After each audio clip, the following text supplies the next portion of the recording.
बिस्मिल्लाहिर्रहमानिर्रहीम अस्सलाम वालेकुम सज्जनों बेलियो तो मित्रों तुहाडा की हाल चाल है। उम्मीद है सारे ठीक ठाक होणगे ते वधिया होणगे। ते अगे वधन तो पहले साडे इस चैनल पंजाबी बबलू व्लॉग नूं लाइक सबसक्राइब ते शेयर कर दो। जनाबे आला अल्लाह दा शुक्र है पहाड़ी इलाकों च खतरनाक तरीन कैंपिंग करन तो बाद उत्थे रात गुजारन तो बाद असीं अलहमदुलिल्लाह खैर वाफी नाल असीं अपने सोहने पिंड पंजाब दे वापस आ गए हैं ते माशाअल्लाह नाल ठीक हैगे हैं। ਤੁਹਾਨੂੰ पता है कि ਜਿਹੜਾ ਬੰਦਾ ਵੀ ਸਫ਼ਰ 'ਚ ਜਾਂਦਾ ਉਹਦੇ ਵਾਸਤੇ ਦੁਆ ਕਰਨੀ ਚਾਹੀਦੀ ਕਿਉਂਕਿ ਸਫ਼ਰ ਦੀਆਂ ਵੀ ਬਹੁਤ ਸਾਰੀਆਂ ਮੁਸ਼ਕਲਾਤ ਹੁੰਦੀਆਂ ਨੇ।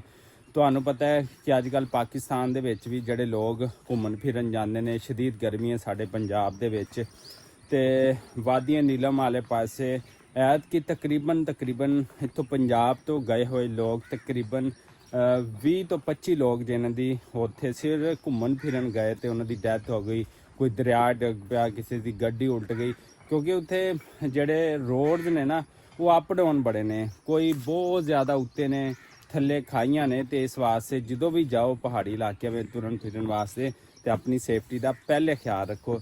तो जनाबे आला अगे वधदे हैं, अज की रूटीन तुहाडे नाल शेयर करांगे। तो पहली रूटीन साडी ये आ कि जनाब खेतां नूं पानी लगदा पिया, तुरन फिरन तो बाद फिर आके ते कम्मां कारां नूं जुड़ जाईदा है क्योंकि माइंड फ्रैश होंदा है तो फिर बंदे दा काम करन नूं भी दिल करदा है। तो जो जनाब मैं गया सी उदों मुंजी की फसल जिहड़ी हाले सिट्टे कढ़दे पए सी ते हुण माशाअल्लाह नाल है वेख लो।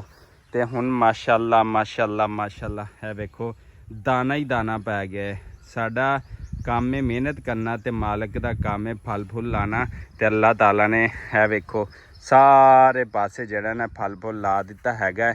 ते जनाब पुरानी फसल जी साड़ी लाई सी वो तैयार हो चुकी है तो नवी फसल जी मुंजी की वो जी ओदी अगे पनीरी जी दोबारा पट्टनी शुरू कर दी है और अगे लगते पई है। तो अगे साल में इको ही फसल मुंजी की किसान लैंदा सी जी 6 महीने की होंदी सी। हुण जदीद दौर आ गया, जदीद भी आ गए ने। तो इस वास्ते किसान जड़ा ना हुण तकरीबन इहदियां 2 फसलां लै लैंदा, 3 भी लै सकदा लेकिन 2 जड़ियां ने वो ठीक रहिंदियां ने। ते आओ तुहानूं विखाना अपनी अज दी सारा दिन दी रूटीन ते साडे नाल जुड़े रहो। फिर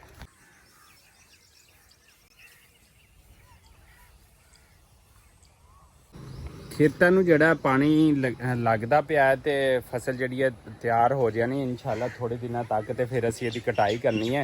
तो रोज़ कहंदे ने बारिश आनी है, सोशल मीडिया दे उत्ते साडा जिहड़ा इत्थे दा मीडिया हैगा वा साडे डिस्ट्रिक्ट दा रोज़ खबर ला रहे हैं आज रात को उम्मीद है कि बारिश होगी बड़ी ज़ोरों शोर से। तो बारिश तो होंदी नहीं भाई एवें खबरां ना झूठियां ला दिया करो। तो बस जो भी होवे रहमत दी होवे तो असी दुआ कर सकते हैं कि अल्लाह ताला नूं पता है कि किदों होनी है तो किदों नहीं होनी। बंदा तो सिर्फ क्यासा राइयां कर सकता है क्योंकि एक प्लान वो होंदा है जिहड़ा असी तैयार करते हैं तो एक प्लान वो होंदा है तो जिहड़ा साडा सोना रब तैयार करता है। तो कामयाब वही होंदा है जिहड़ा प्लान साडा रब तैयार करता है क्योंकि हर चीज़ साडे रब दे ताबे हैगी आ। तो काम काज करते पे खेतों है। अंबा का सीजन तकरीबन खत्म होने की तरफ जा रहा सी, अंब शंब तोड़ ले सीगे।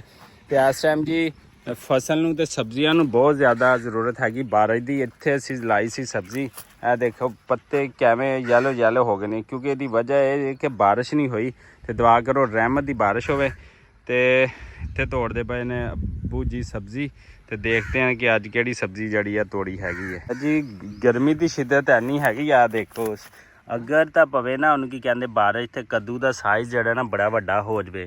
तो यह देखो यह पुराना सीगा जो मौसम ठंडा सी उदों का लग्या तो यह हुण लगदा पे ने इन्नी गर्मी। तो इस वास्ते इन्हां दी बढ़ोतरी नहीं होंदी पई।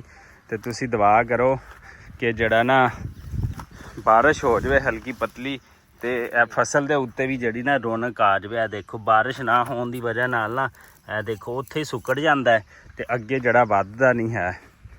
तो अब्बू जी देखते पे ने सब्जी कद्दू वगैरह कि इन्नी जड़ा ना वो मौसम जड़ा है गर्म है कि सब्जी भी जड़ी घट लगती पई है। मज्झां दा दुध भी घट गया है। तो बहुत सारिया चीज़ां गर्मी पैन की वजह तो जिवें बंदा अजकल सुकड़िया पिया ना तो उन्होंने बड़ी गर्मी लगती है। फसलों का भी यही हाल होंदा है। तो दुआ करो कोई रहमत की बारिश हो जाए। ਅੱਬੂ ਜੀ ਲੱਭਦੇ ਪਏ ਨੇ ਕਿ ਸਬਜ਼ੀ ਮਾਸ਼ਾਅੱਲਾ ਲੱਭ ਜਾਵੇ। ਤੇ ਸਬਜ਼ੀ ਜਿੱਦਣ ਦੀ ਘੱਟ ਹੋਣ ਲੱਗੀ ਹੈ ਤੇ ਉਦੋਂ ਦੀ ਮਹਿੰਗੀ ਵੀ ਹੋ ਗਈ ਹੈ। ਤੇ ਆਹ ਦੇਖੋ ਕਿੰਨਾ ਸਾਰਾ ਖੇਤ ਲਾਇਆ ਹੋਇਆ ਹੈ ਤੇ ਸਿਰਫ ਆਹ ਜਿਹੜੀ ਸਬਜ਼ੀ ਹੈ ਨਾ ਇੰਨੀ ਕੀ ਉਤਰੀ ਹੈ ਹਾਲੇ। ਇਹ ਬੱਚਿਆਂ ਦੀ ਵੀ ਕੀ ਬਾਦਸ਼ਾਹਾਂ ਲਈ ਜ਼ਿੰਦਗੀ ਹੁੰਦੀ ਹੈ, ਮੌਜਾਂ ਕਰਨ ਦੇ ਨੇ ਬੱਚੇ, ਖੇਡਦੇ ਪਏ ਨੇ ਦੇਖੋ। ਹੈਂ ਜੀ ਪੁੱਤਰ, ਮੌਜਾਂ ਕਰ ਲਾ ਜਿੰਨੀਆਂ ਮੌਜਾਂ ਹੁੰਦੀਆਂ ਨੇ, ਫਿਰ ਅੱਗੇ ਕੰਮ ਹੀ ਕਰਨੇ ਨੇ, ਜ਼ਿੰਦਗੀ ਦੀਆਂ ਟੈਨਸ਼ਨਾਂ ਬੜੀਆਂ ਨੇ। ਤੇ ਅੱਲਾਹ ਤਾਲਾ ਇਹਨਾਂ ਬੱਚਿਆਂ ਦੀ ਉਮਰ ਦਰਾਜ਼ ਕਰੇ। ਹਾਂਜੀ ਕੀ ਹਾਲ ਚਾਲ ਆ? ਇਧਰ ਸਲਾਮ ਅਲੈਕਮ। ਆ ਟਿਊਸ਼ਨ ਤੇ ਨਹੀਂ ਗਿਆ? ਕਿਉਂ? ਅੱਜ ਛੁੱਟੀ ਕੀਤੀ ਹੈ? ਕਾਹਦੇ ਵਾਸਤੇ? ਉਦਾਂ ਹੀ ਨਾ ਪੁੱਤਰ, ਪੜ੍ਹਿਆ ਕਰ, ਪੜ੍ਹੇਗਾ ਤੇ ਫਿਰ ਹੀ ਕਾਮਯਾਬ ਹੋਏਗਾ। ਠੀਕ ਹੈ, ਪੱਕੀ ਗੱਲ ਹੈ। ਚਲੋ ਵਾਦਾ ਕਰ, ਕੱਲ ਤੋਂ ਰੋਜ਼ਾਨਾ ਜਾਏਗਾ ਟਿਊਸ਼ਨ ਤੇ। ਇੱਧਰ ਵਾਦਾ ਕਰ, ਇੱਧਰ। ਹਾਂ ਸ਼ਾਬਾਸ਼। ਇੱਧਰ ਵੇਖ ਮੇਰੇ ਹਾਲ, ਇੱਧਰ ਵੇਖ, ਇੱਧਰ ਮੇਰੇ ਹਾਲ ਨਾ। ਕਿਆ ਰੋਜ਼ ਜਾਣਾ ਪੜਨ? ਰੋਜ਼ ਜਾਇਆ ਕਰਨਾ। ਹਾਂ ਚਲੋ ਵੈਰੀ ਗੁੱਡ। ਲਓ ਜੀ, ਅਸੀਂ ਜਿਹੜਾ ਨਾ ਮਾਲ ਨੂੰ ਜਿਹੜਾ ਪਾਣੀ ਛਾਣੀ ਪਿਲਾਉਣ ਤੋਂ ਬਾਅਦ ਥੋੜ੍ਹਾ ਜਿਹਾ ਹਲਕਾ ਜਿਹਾ ਇਹਨਾਂ 'ਤੇ ਪਾਣੀ ਵੀ ਮਾਰੀਦਾ ਤੇ ਉਸ ਤੋਂ ਬਾਅਦ ਅਸੀਂ ਇਹਨਾਂ ਨੂੰ ਛਾਵੇਂ ਕਰ ਦਿੱਤਾ ਹੈ ਕਿਉਂਕਿ ਧੁੱਪ ਬੜੀ ਪੈਂਦੀ ਪਈ ਹੈ। ਤੇ ਇਹਨਾਂ ਨੂੰ ਪਾਣੀ ਅਸੀਂ ਪਿਲਾ ਦਿੱਤਾ ਤੇ ਹੋਰ ਮਾਸ਼ਾਅੱਲਾ ਨਾਲ ਨਵਾਂ ਦੁੱਧ ਆਇਆ ਦੇਖੋ। ਤੇ ਇਹ ਚੈੱਕ ਕਰੋ ਜਨਾਬ, ਤੇ ਅੱਲਾਹ ਤਾਲਾ ਨੇ ਖੂਬਸੂਰਤ ਹੋਰ ਇੱਕ ਨਿਊ ਬੋਰਨ ਬੇਬੀ ਜਿਹੜਾ ਦਿੱਤਾ ਤੇ ਮਾਸ਼ਾਅੱਲਾ ਦੀ ਖੂਬਸੂਰਤੀ ਚੈੱਕ ਕਰੋ ਤੇ ਅੱਖਾਂ ਚੈੱਕ ਕਰੋ, ਕਮਾਲ ਨੇ ਮਾਸ਼ਾਅੱਲਾ। ਇਹ ਵੇਖੋ, ਇਹ ਸੁਭਾਨ ਅੱਲਾ। ਤੇ ਇਹਦੀ ਮਾਂ ਜੀ ਨੇ ਤੇ ਸਾਨੂੰ ਜਿਹੜੀਆਂ ਟੁੱਡਾ ਮਾਰਦੀ ਹੈ ਕਿ ਮੇਰੇ ਬੱਚੇ ਨੂੰ ਜਿਹੜਾ ਨਾ ਛੇੜੋ। ਤੇ ਮਾਸ਼ਾਅੱਲਾ ਕਿਆ ਖੂਬਸੂਰਤ ਬੱਚਾ ਹੈਗਾ।